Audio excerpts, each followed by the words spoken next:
अनरलाई सोध्नु नि अनर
एक स्ट्रिप पठाइदिएको छु आज चाहिँ 3 स्ट्रिप ल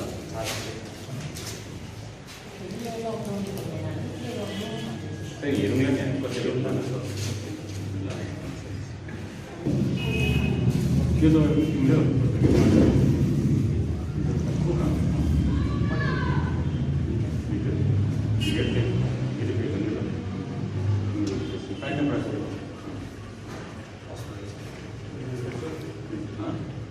खाली पनि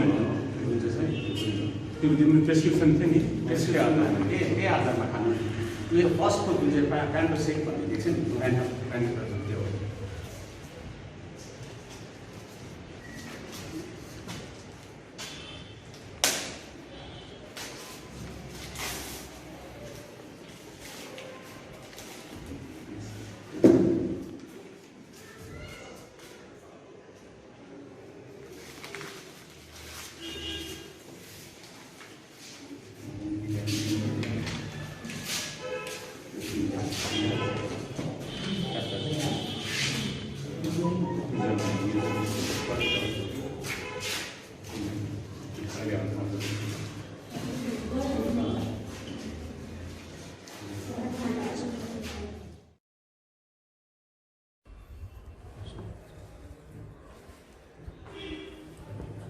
सर आजको के अरे कति गर्दा चाहिँ तपाईँहरूले तय गर्नुभयो यो हामीले विगत दिनमा पनि भन्दै आएको कि अब यो कोभिड सबैजना कोभिड-19 को पछि मात्रै छ तर अब त्यसले गर्दाखेरि नर्मल बिमारी चाहिँ नेग्लेक्ट भएको हामीले महसुस गऱ्यौँ र साधारण अब सुगरको दबाई नपाउने लकडाउनले गर्दाखेरि लो प्रेसरको दबाई नपाउने त्यसले गर्दाखेरि हामीले यो दबाई पनि बाँड्नुपर्छ भनेर हाम्रो तृणमूल कङ्ग्रेसको जुन चाहिँ कोभिड-19 हेल्प डेस्क छ त्यो मार्फत हामीले एउटा यो पहल सुरु गरेको थियौँ र हिजो मात्रै हामीले धजेमा नागरिक फार्ममा गएर 10 जनालाई त्यहाँ नै स्पटमै दियौँ भने आज हाम्रो 10 जना छ 10 जनामा 6 जनालाई दियौँ अब 4 जना हामीसँग अहिले आउँदैछ उहाँहरूले टाइम पर्छ आएपछि हामीले दिन्छौँ र टोटल अहिलेसम्म हामीले 50वटा भन्दा बेसी केसेसहरू चाहिँ अहिलेसम्म हामीले फ्री मेडिसिन हामीले सप्लाई गरिसक्यौँ। साथै आजको केसमा त यस्तो थियो कि एउटा क्यान्सर पेसेन्ट दबाई नै पाउँदैन यहाँ सिलगढीबाट पाउने हामीले ऋषि हाटबाट पेमा तामाङ भन्ने हुनुहुन्थ्यो उहाँलाई क्यान्सरको दबाई पनि आज हामीले चाहिँ उपलब्ध गराउन सक्यौँ। सर तपाईँले जुन चाहिँ दबाई बाँड्नु हुँदैछ है यो विपन्न परिवारलाई पनि बाँड्नु हुँदैछ कि यो यस्तो छ हामीले दुई तरिकाले यो दबाईको हामीले सेवा पुर्याउँदैछौँ। जस्तै हाम्रो बिजनबारीमा आफ्नो हेल्प डेस्क छ, सुकिया पोखरीमा आफ्नो हेल्प डेस्क छ। कसै परिवार सम्पन्न छ तर लकडाउनले गर्दाखेरि दार्जिलिङ बजार आउन सक्दैन उनीहरूलाई हाम्रो भलन्टियर्सहरूले प्रेस्क्रिप्सन दिन्छ अनि पैसा दिन्छ त्यो आएर उहाँले किनेर डोर स्टेप सर्भिस उहाँले गरिदिन्छ। अनि त्यस्तो थुप्रै परिवार छ अघि तपाईँले देख्नुभयो यहाँ थुप्रै त्यस्तो परिवार छ जसले त्यो रेगुलर मेडिसिन पनि अहिले एक्सेस गर्न साह्रो परिरहेको छ। यसले गर्दाखेरि ती परिवारहरूलाई चाहिँ हामीले यो दबाई चाहिँ फ्री मेडिसिन हामी फ्री सप्लाई गर्दैछौँ अहिले। अहिले जो बाँड्नु भयो नि दबाई सर यो सबै यो टाउनको हो सर किनभने आजको चाहिँ टाउनको टाउनलाई हिजो हामी नागरिक फार्म सुकिया पोखरी ब्लक अन्तर्गत नागरिक फार्म टी स्टेटमा गएर स्पटमा नै हामीले हिजो 10 परिवारलाई चाहिँ बाँडिदियौँ। सर यो लकडाउन चाहिँ कन्टिन्यू अब त्यो एक्सटेन्सन हुँदै जाँदैछ है। हाम्रो मान्छेहरूमा अलिक सचेतना जस्तो आएको छैन जस्तो देख्छ र पनि सर तपाईँबाट एउटा मेसेज।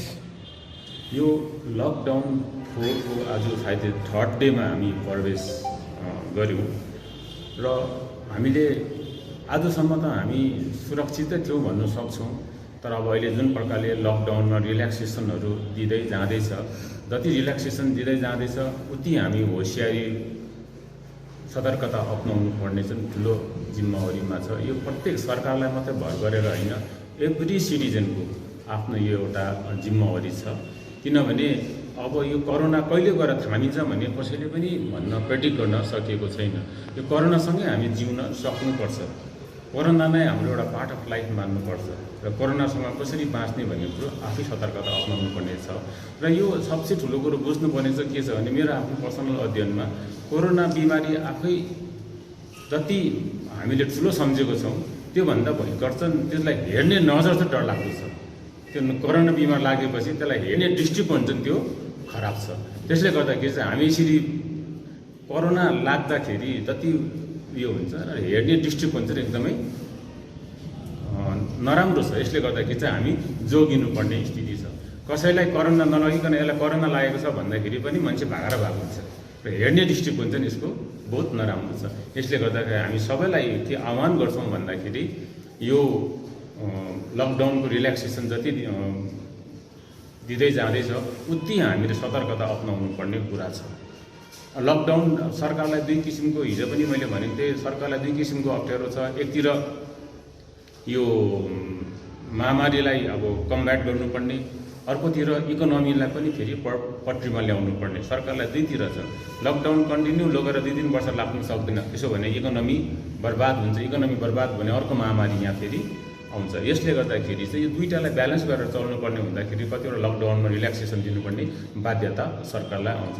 तर अब हामीले अघि मैले भने यसलाई जीवनशैलीको हिसाबमा यसलाई कोरोनालाई अपनाउनुपर्छ। घरबाट निस्केपछि मास्क लाउनुपर्ने, सोसल डिस्टेन्सिङ अब 1 मिटरको होइन 2 मिटरको दूरी राखेर हामीले गर्नुपर्ने, बाहिरको जमघट कम्ती गर्नुपर्ने, अब हाइजिन हामीले मेन्टेन गर्नुपर्ने। यो सबै गऱ्यो भने हामीले लकडाउनमा रिल्याक्सेसन पाए तापनि हामीले यो यसलाई कोरोनालाई हामीले फाइट गर्न सक्छौँ। हाम्रो सबैलाई हाम्रो त्यही अनुरोध छ। सतर्क जति पनि लकडाउनमा रिल्याक्सेसन हुँदै जान्छ त्यति हामीले सतर्कता अपनाउनु पर्ने जिम्मेवारी चाहिँ हामी प्रत्येक नागरिकलाई आएको छ। यो कोरोना कम्ब्याट गर्नुको निम्ति चाहिँ सरकार मात्र होइन, एभ्री सिटिजन चाहिँ स्टेक होल्डर हो। यो सरकार पक्षबाट यो केन्द्रीय सरकार अनि राज्य सरकार दुई पक्षबाट जुन चाहिँ रिल्याक्सेसन दिइरहेको छ है, यो रिल्याक्सेसन दिएको बादमा चाहिँ तपाईँको यो जुन चाहिँ हेल्प डेस्क जुन चाहिँ छ यो चाहिँ यसको यो कन्टिन्यू रहने छ या त यसलाई अब यो रिल्याक्सेसन दिइसकेपछि हामी अब यो समस्या कसरी आउँछ त्यसमा त्यो निर्भर गर्छ। समस्या अब जस्तै आउनु छोड्यो, मान्छेको मुभमेन्ट नर्मल हुन थाल्यो, नर्मली साधारण मान्छेले दबाई पाउनु थाल्यो, नर्मली मान्छेको खानपिनमा कुनै प्रकारको असुविस्ता भएन भने अटोमेटिकली यो हेल्प डेस्कको अन्त हेल्प डेस्क क्लोज भएर जान्छ। सर यो भोलि नै त अलिक रिल्याक्सेसन दिँदैछ है। मान्छे त अवश्य नै गर्दैन, ढिलबाट त हुन्छ है। प्रशासनले कस्तो यो भोलि स्टेप उठाउँछ? अब प्रशासनलाई मात्रै हामीले यो मैले भने नि प्रशासनलाई मात्रै हामीले किन भन्नु, हामी आफूले पनि जिम्मेवारी छ। प्रत्येक नागरिकको आफ्नो आफ्नो जिम्मेवारी छ। प्रत्येक नागरिक प्रशासनले एभ्री इन्डिभिजुअलको पछि त लाग्नु सक्दैन। एभ्री इन्डिभिजुअलको कति एकजना एउटा पुलिस त छैन। हामी आफै ठुलो जिम्मेवारी छ। प्रशासनले आफ्नो भूमिका निभाउँछ, तर हामीले पनि त्योभन्दा ठुलो भूमिका चाहिँ हामी इन्डिभिजुअलले नै एउटा जिम्मेवारी सम्झेर चाहिँ यो निभाउनु सक्नुपर्छ। यो जिम्मेवारी चाहिँ आफ्नो लागि हो, आफ्नो लागि, आफ्नो समाजको लागि अनि आफ्नो देशको लागि।